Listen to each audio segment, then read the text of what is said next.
بسم اللہ الرحمن الرحیم۔ پیارے دوستو، السلام علیکم ورحمۃ اللہ وبرکاتہ۔ آپ حجاج بن یوسف کے نام اور شخصیت سے شاید ناواقف نہیں ہوں گے۔ اس شخص کو عبد الملک نے مکہ، مدینہ، طائف اور یمن کا نائب مقرر کیا تھا اور اپنے بھائی بشر کی موت کے بعد اسے عراق بھیج دیا، جہاں سے وہ کوفہ میں داخل ہوا۔ ان مقامات میں 20 سال حجاج کا سلطنت قائم رہا۔ اس نے کوفہ میں بیٹھ کر زبردست فتوحات حاصل کیں۔ اس کے دور میں اسلامی فتوحات کا دائرہ سندھ اور ہند کے دوسرے علاقوں تک پھیل گیا، حتیٰ کہ مسلمان مجاہدین چین تک پہنچ گئے تھے۔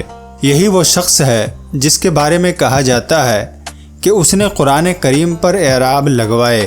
اللہ نے اسے بڑی فصاحت و بلاغت اور شجاعت سے نوازا تھا۔ یہ حافظ قرآن بھی تھا، شراب نوشی اور بدکاری سے بچتا تھا۔ وہ جہاد کا شوقین اور فتوحات کا حریص تھا، مگر اس کی ان ساری خوبیوں پر اس کی ایک برائی نے پردہ ڈال دیا، اور وہ برائی ہے بھی ایسی کہ تمام خوبیوں پر چھا جاتی ہے اور تمام اچھے اوصاف کو ڈھانپ دیتی ہے۔ اور وہ برائی کیا تھی؟ وہ ظلم تھی۔ حجاج ان تمام خوبیوں کے باوجود بہت بڑا ظالم تھا۔ اس نے اپنی زندگی میں خون خوار درندے کا روپ اختیار کر لیا تھا۔ ایک طرف اس کے دور کے نامور مجاہدین قتیبہ بن مسلم، موسیٰ بن نذیر اور محمد بن قاسم کفار کی گردنیں اڑا رہے تھے، اور دوسری طرف وہ خود اللہ کے بندوں، اولیاء اور علماء کے خون سے ہولی کھیل رہا تھا۔ امام ابن کثیر نے البدایہ والنہایہ میں نقل کیا ہے کہ حجاج نے 1,20,000 انسانوں کو قتل کیا ہے۔ اس کے جیل خانوں میں ایک دن میں 80,000 ہزار قیدی بیک وقت رہتے تھے، جن میں سے 30,000 عورتیں ہوتی تھیں۔ اس نے جو آخری قتل کیا ہے وہ عظیم تابعی اور زاہد و پارسا انسان حضرت سعید بن جبیر رضی اللہ تعالیٰ عنہ کا تھا۔ انہیں قتل کرانے کے بعد حجاج پر دہشت سی سوار ہو گئی تھی۔ وہ نفسیاتی مریض بن چکا تھا۔ جب وہ سوتا تھا تو حضرت سعید بن جبیر اس کا دامن پکڑ کر خواب میں کہتے تھے، اے دشمن خدا، آخر تو نے مجھے کیوں قتل کیا؟ میرا کیا جرم تھا؟ جواب میں حجاج کہتا تھا، مجھے اور سعید کو کیا ہو گیا ہے؟ مجھے اور سعید کو کیا ہو گیا ہے؟ یہ وہ اندر کی آگ تھی جو جب بھڑک اٹھتی ہے تو امن و سکون سب کچھ راکھ کر دیتی ہے۔ اس کے ساتھ ہی حجاج کو وہ بیماری لگ گئی تھی جسے زمہریری کہا جاتا ہے۔ سخت سردی کلیجے سے اٹھ کر سارے جسم پر چھا جاتی تھی اور وہ کانپتا رہتا تھا۔ آگ سے بھری ہوئی انگیٹھیاں اس کے پاس لائی جاتی اور اس قدر قریب رکھ دی جاتی کہ اس کی کھال جل جاتی، مگر اسے احساس نہیں ہوتا تھا۔ حکیموں کو بلایا تو انہوں نے بتایا کہ پیٹ میں سرطان ہے۔ ایک طبیب نے گوشت کا ٹکڑا لیا اور اسے دھاگے کے ساتھ باندھ کر حجاج کے حلق میں اتار دیا۔ تھوڑی دیر بعد دھاگے کو کھینچا تو اس گوشت کے ٹکڑے کے ساتھ بہت سارے کیڑے لپٹے ہوئے تھے۔ حجاج جب مادی تدبیروں سے مایوس ہو گیا تو اس نے حضرت حسن بصری رحمۃ اللہ علیہ کو بلوایا اور ان سے دعا کی درخواست کی۔ وہ آئے اور حجاج کی حالت دیکھ کر رو پڑے اور فرمانے لگے، قد نہیتک ان تتعرض للصالحین، میں نے تجھے منع کیا تھا کہ نیک بندوں کے ساتھ چھیڑ چھاڑ نہ کرنا، انہیں تنگ نہ کرنا، ان پر ظلم نہ کرنا، مگر تو باز نہ آیا۔ آج حجاج باعث عبرت بنا ہوا تھا۔ وہ اندر سے بھی جل رہا تھا اور باہر سے بھی جل رہا تھا۔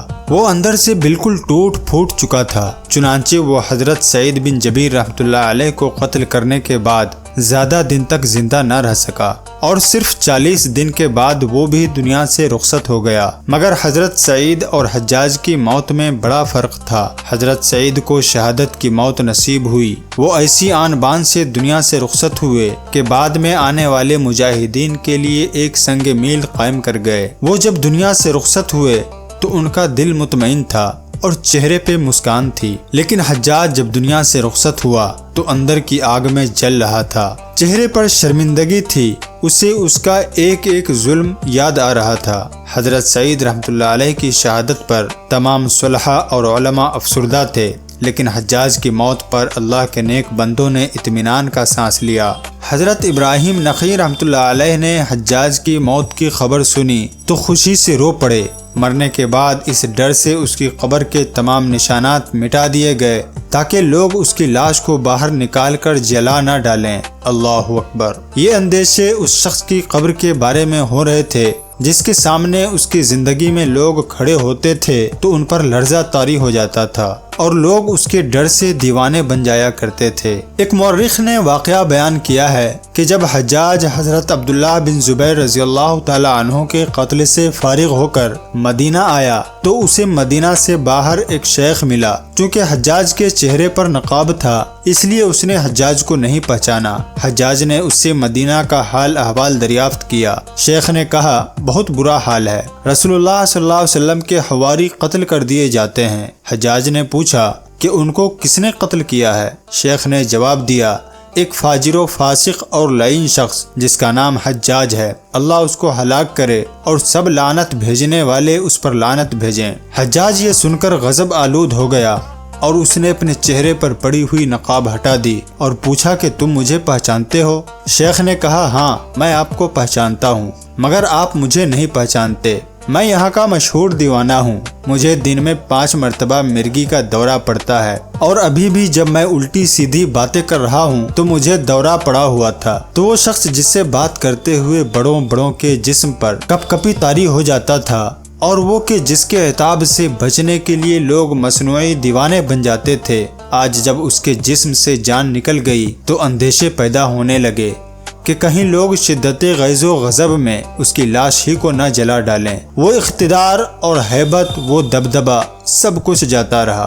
اس کے متعلقین کو اس کی لاش کی بے حرمتی کے بارے میں دنیا والوں سے جو خطرہ تھا انہوں نے اس کی قبر کا نام و نشان مٹا کر بظاہر اسے تو خطرے سے بچا لیا، لیکن ظالموں کے لیے جو آخرت کے خطرات اور سزائیں ہیں ان سے اسے کون بچا سکتا تھا؟ وہاں تو کسی کا بس نہیں چلتا، کسی کی سفارش کام نہیں آتی، خاندانی وجاہت فائدہ نہیں دیتی۔ ایک بزرگ اسمعی کے والد نے حجاج کو مرنے کے بعد خواب میں دیکھا اور اس سے پوچھا کہ اللہ تعالیٰ نے تمہارے ساتھ کیسا سلوک کیا؟ اس نے جواب دیا کہ میں نے جتنے قتل کیے تھے ان میں سے ہر ایک کے بدلے مجھے بھی قتل کیا گیا۔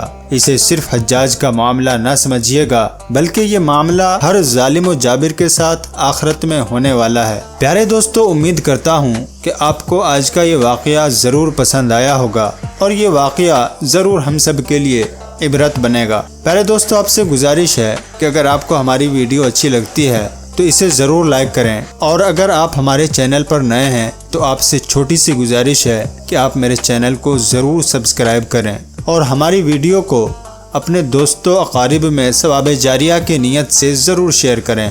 اللہ حافظ۔